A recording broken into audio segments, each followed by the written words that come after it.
shoulder to shoulder, steadfast in the face of adversity, but with the same resolve that has always been at the heart of what Ontario does.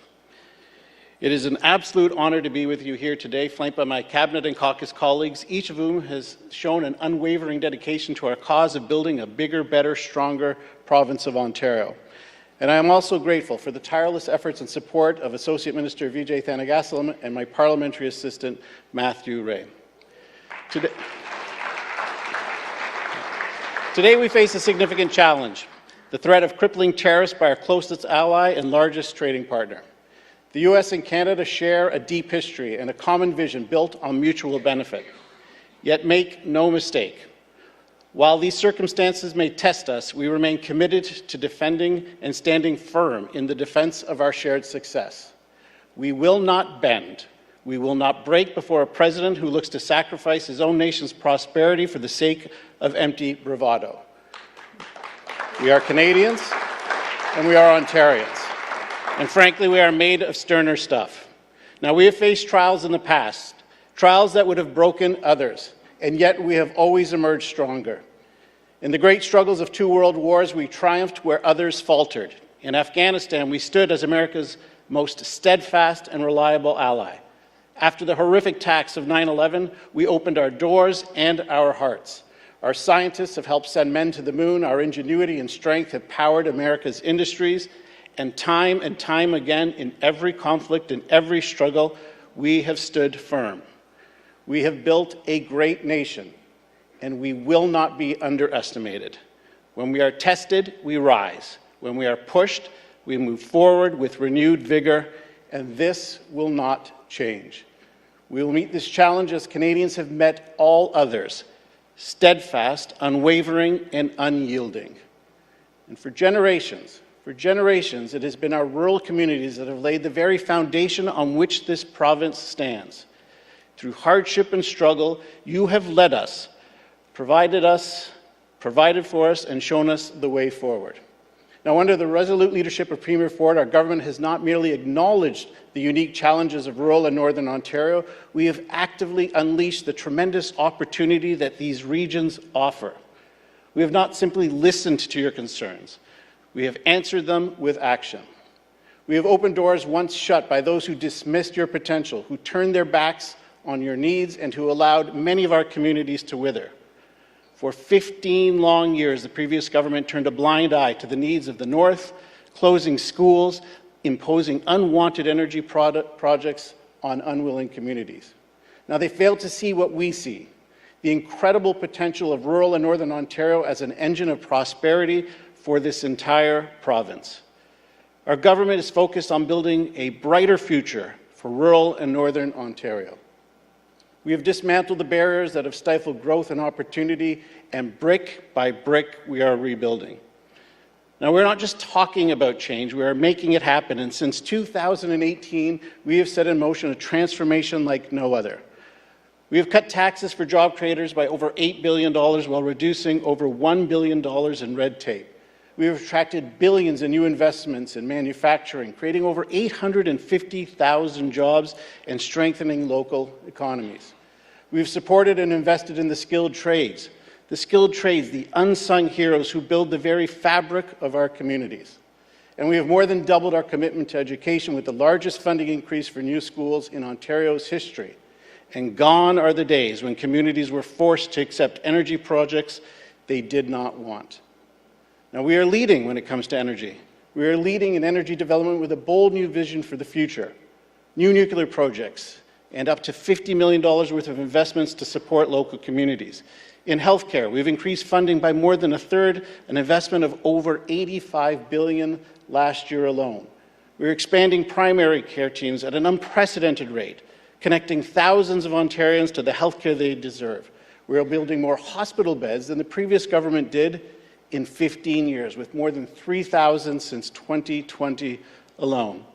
And under Premier Ford's leadership, we are lifting every corner of this province. We're reviving the Northlander, opening up the Ring of Fire, bringing power and opportunity to the North, and connecting every part of Ontario to high-speed internet. And our resolve is simply unshakable. We will continue to support you, step by step, as we build a bigger, better, stronger Ontario, one community at a time. And colleagues, in the past year, our policies have borne fruit. Through initiatives like the Housing Enabling Water Systems Fund, we are making essential investments that will ensure your communities remain strong for generations to come. We are tackling homelessness, easing the burden on municipalities, and empowering local leaders to meet the pressing needs of their people.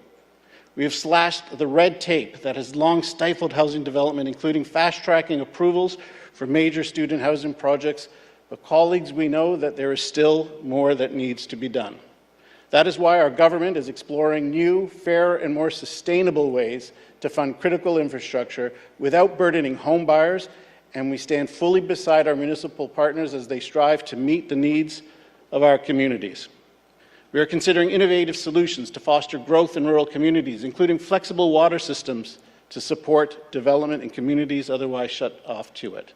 We are modernizing the planning process, bringing consistency and certainty, and eliminating the delays that have long plagued municipalities. But let me make this clear and let me be plain. I will not approve a single official plan unless it reflects the bold vision needed to accommodate the growth that our province demands. Rural and Northern Ontario are not peripheral. They are central to Ontario's success. And under this government,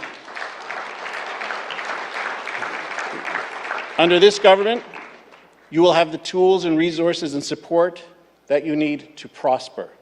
From infrastructure investments to housing solutions, from job creation to eliminating red tape, we are delivering real results, and this, colleagues, is just the beginning.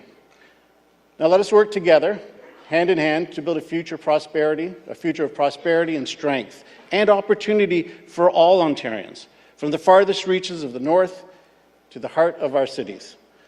Let us draw inspiration from those who, through their sweat and sacrifice, built this great nation from the ground up. Now, at last year's conference, you asked for a better code of conduct, for improved infrastructure funding, for stable police funding, and for better support for vital industries. You asked for investments in healthcare services, and we have delivered. Now I ask you, set aside your differences.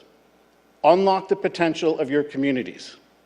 Work together to make it easier to invest, to build, and to grow in your regions. Do not simply accept the status quo. Do not stand by and say no simply because you can. Simply put, colleagues, don't wait for me to bring about the change that is already within your power to create, because if we have to, we will. Now, previous generations of municipal leaders, they have never accepted that change could not happen. They have never accepted that small rural Ontario could not prosper, that our small communities couldn't be the engine that drives the economic growth of the province of Ontario, the engine of the Canadian Federation. And nor should any of you accept that we can't be that today. And as I conclude, let me just thank Chair Lowry and of course, President Jones, both of whom put countless hours and have to suffer through many meetings with me, but both who I can tell you have been absolutely instrumental in helping bring about the policies and some of the changes that we have seen over the last number of months. And I said this at AMO, and I'll say it again here today. For all of those who don't think that these conferences make a difference, that your contributions, that your delegations, and that the issues that you are bringing to the table can't affect change, I tell them and I tell you they're wrong. These conferences are important, and the delegations that my cabinet and caucus colleagues have not only participated in and have attended, have helped us draft and guide the future. And I want to just also congratulate, if I can, and thank my caucus colleagues. I'm told that there was a record number of delegations requested and a record number of delegations that were done over the conference so far. So with that, let me again thank each and every one of you. I'm going to invite my colleagues to the stage now, and to remind everybody that, of course, there will be a reception following this so that we can celebrate everything that rural Ontario has to offer the people of the province of Ontario. Thank you so much for all of your work, and I invite my caucus colleagues to the stage.